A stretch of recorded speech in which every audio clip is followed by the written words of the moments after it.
15 mars de l'an 2024, nous sommes vendredi. Bonjour à tous et bienvenue dans cette session de l'information sur Dabarou TV.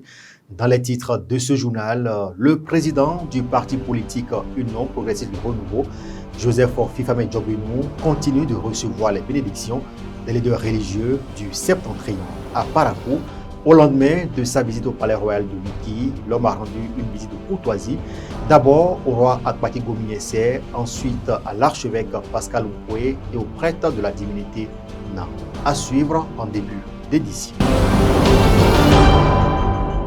Le président du mouvement libéral Richard Boniroux était dans la cité impériale de Niki il y a quelques jours.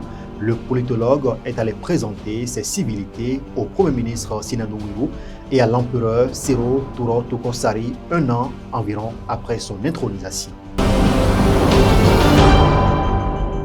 Et puis, comme à ses habitudes, l'organisation Al-Islah, grâce à son partenaire légendaire de l'association caritative Taraoum de la République du Koweït, a fait don aux prédicateurs des écoles arabes de Parakou. Ceci dans le cadre du jeûne musulman qui a démarré il y a quelques jours. On en parle également dans ce journal.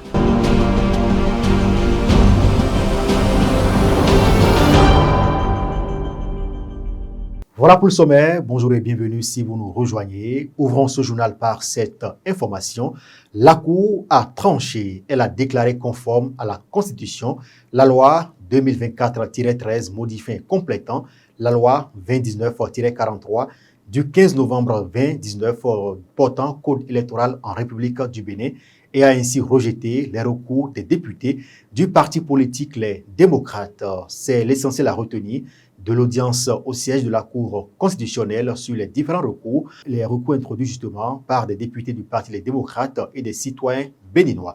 La décision de la Cour vient situer chaque parti et par ailleurs, il est à signaler que le chef de l'État, qui avait la latitude de promulguer la loi sans solliciter le contrôle a priori de la Cour, a pourtant pris cette précaution. Mais désormais, il pourra promulguer cette loi déclarée conforme à la Constitution. Autre volet de l'actualité dans ce journal, je vous le disais en titre il y a un instant, la délégation du professeur Joseph Djogbenou a reçu les bénédictions de Sa Majesté Akpaki Gominese, celle de l'archevêque Pascal Oukoué et du prêtre de la divinité Na. Cette tournée du président de l'Union Progressiste du Renouveau de la cité des Kobourou intervient à la veille de la première réunion de la direction exécutive nationale du parti qui se tient les 15, 16 et 17 mars 2024.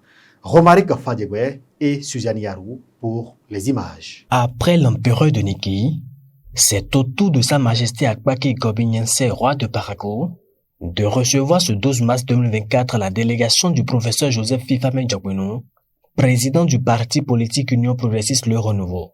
Respectant la culture et la tradition, l'homme n'a pas voulu mener les activités auxquelles il doit prendre part dans la cité des Kobourou, sans rendre visite aux têtes couronnées pour recevoir les bénédictions. L'Union Progressiste Le Renouveau a souhaité tenir deux importantes réunions à Parakou. La première, c'est la réunion de la plus haute instance de notre parti. La deuxième, c'est la réunion de la direction exécutive nationale. Nous ne pouvons pas ne pas recevoir la bénédiction de Sa Majesté. Nous ne pouvons ne pas recevoir la bénédiction des religieux.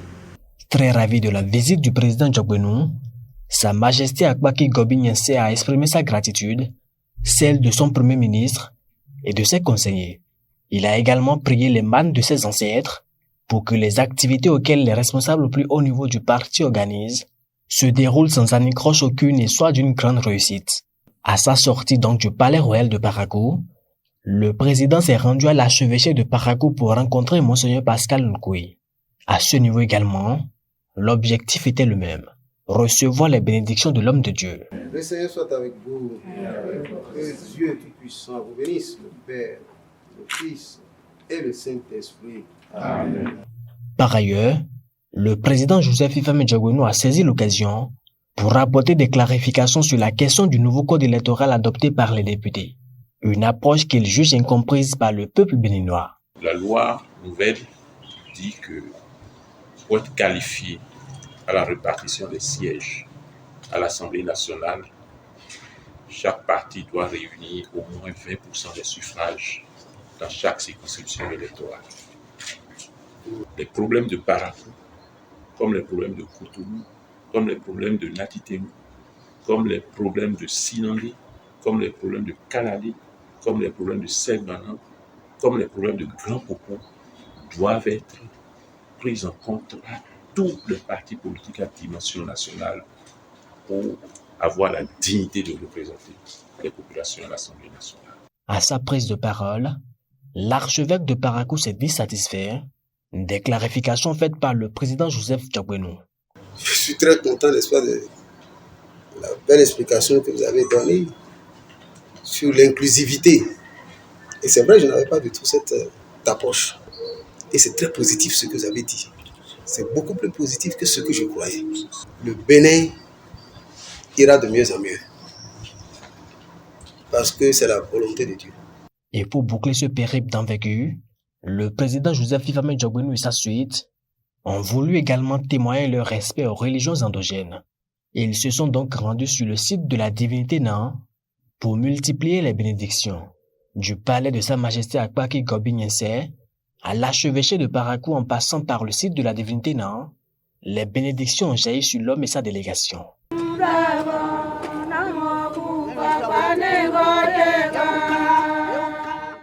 À ces 3 étapes, des éclaircissements ont été apportés sur la question du nouveau code électoral par le chef de file. Il faut noter que la première réunion de la direction exécutive nationale de l'Union progressiste Le Renouveau se tiendra à Parakou les 15, 16 et 17 mars 2024. Elle sera articulée autour du thème « Enjeux et défis pour l'enracinement » de l'Union progressiste Le Renouveau. Et voilà, il faut dire que cette réunion politique a démarré ce jour dans la cité des Koubourou et prendra fin le dimanche 17 mars prochain. Je vous le disais également en titre, le politologue Issa Richaboni-Ourou continue de multiplier ses contacts avec les têtes couronnées, sages et notables de la place. Le président du mouvement libéral était à Niki il y a quelques jours pour présenter ses civilités à l'empereur 1 an après son intronisation. Aimon Noussou et Sabiou Chabedamou y étaient. Voici pour vous leur reportage. Mercredi 13 mars 2024, Richaboni-Ourou accueilli en pompe dans la cité impériale de Niki.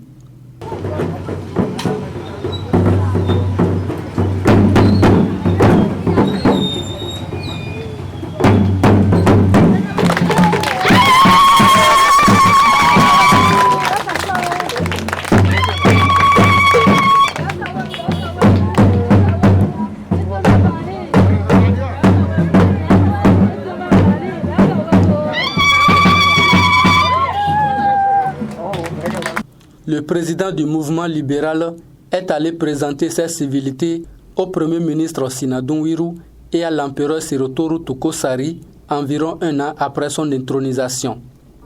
Dans la Donga, nous sommes les seuls Ourou pratiquement. Notre origine est d'ici. Donc je suis ici chez moi. Je suis venu voir l'empereur et le premier ministre pour leur souhaiter bon carême et profiter pour recevoir les bénédictions du palais royal. Ce n'est pas une visite surprise en tant que telle. Je suis en contact permanent et continu avec le royaume. Le Sinaboko, à travers la voix de son premier ministre, s'est réjoui de cette visite et a encouragé son hôte à continuer les actions qu'il mène à travers tout le pays. À la cour impériale, nous savons que Richaboni existait parce que nous recevons ses œuvres à la cour impériale. Mais aujourd'hui, il est venu en personne devant Sirotoru Tokosari. Ça a été toute une joie. Toute une joie. C'est l'occasion pour qu'ils se connaissent. Alors, du fait qu'il a souhaité ce qui est de la culture à ne pas abandonner. Et lui, il est prêt à appuyer, à soutenir la culture de notre pays. Sans notre culture, on n'est rien. Donc tout ça, là, ça nous ragailladit, ça nous renforce, et ça nous permet de sentir effectivement qu'on a les fils du pays qui soutiennent encore la tradition.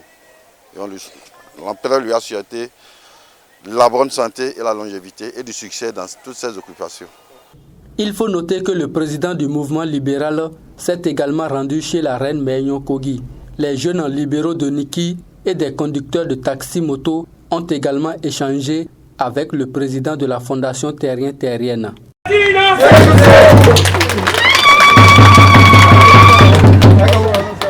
Et puis on parle à présent du mois béni du Ramadan dans ce journal avec ce don de l'organisation Al-Islah aux prédicateurs des écoles arabes de Parakou, une manière pour cette organisation de permettre à ces hommes de passer de bons moments du mois de jeûne. C'est un geste justement qui a été possible grâce à son partenaire légendaire de la République du Koweït.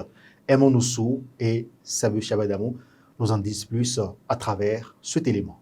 La communauté musulmane a entamé le jeûne il y a quelques jours et déjà l'organisation non gouvernementale Al-Islah, comme à ses habitudes grâce à son partenaire de l'association caritative Taraoum de la République du Koweït, multiplie les œuvres humanitaires dans la ville de Parakou et ses environs. Ce mardi 12 mars 2024, ce sont les prédicateurs et enseignants des écoles arabes qui ont reçu des dons composés des pâtes alimentaires, du riz et des bidons d'huile.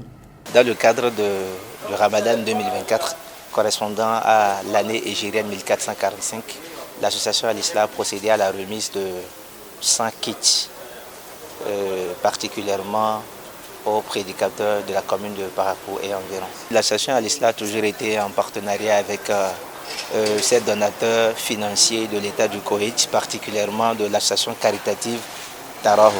À travers cette action, l'association Al-Islah est en train de prôner l'entraide et le soutien à l'endroit de toute la communauté de Parakou et ses environs, et spécialement pour ce cadre-ci, à l'endroit des prédicateurs, de ses enseignants.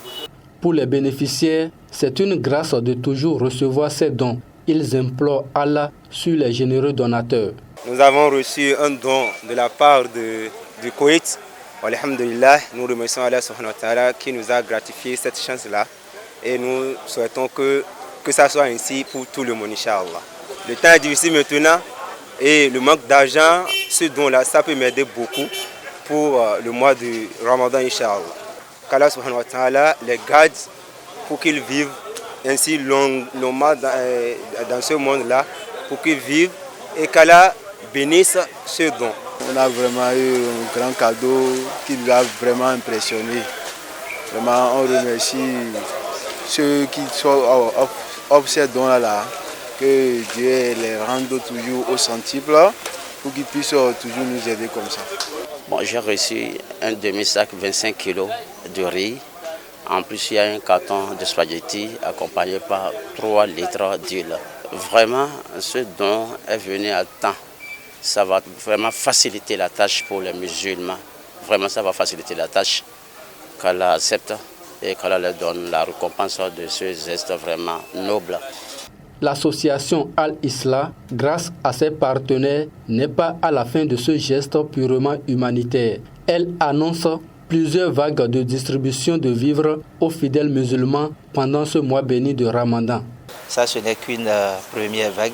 Il y a encore d'autres échéances, que nous allons faire dans les prochains jours. C'est toujours l'occasion et l'opportunité pour nous qui sommes intermédiaires de toujours prier pour nos donateurs, nos généreux donateurs, pour les actions qu'ils ne cessent de mener à l'égard de la population béninoise de façon générale.